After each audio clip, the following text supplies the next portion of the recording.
I have often shared about the dangers of joint ownership with someone who's not your spouse, but this story has a different twist to it, and unfortunately just as devastating. Oh, by the way, I am recording this video in Yorkshire, England. I'll tell you later why I'm here, but first let me continue with the story about my friend back in the USA.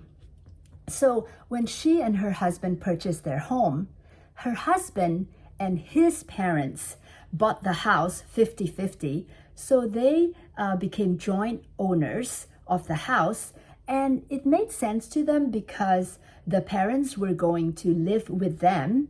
It's not uncommon for three-generational living in Asian cultures.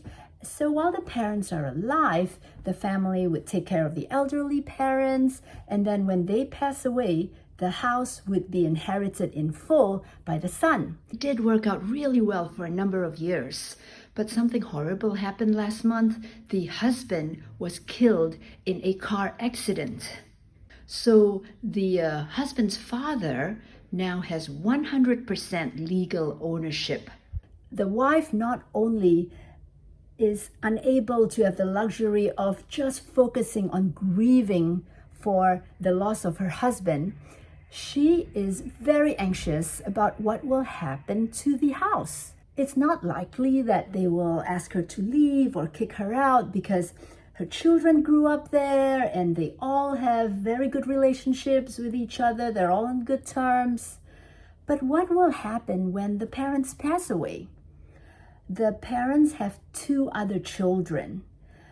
Will the parents then split the house among the 2 biological children?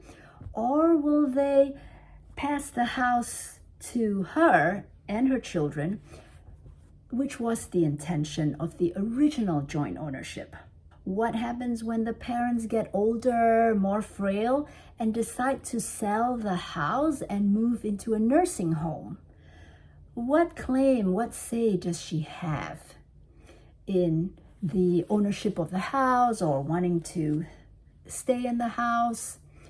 So it's a very stressful time for the wife because the husband had a joint ownership with rights of survivorship situation with his parents.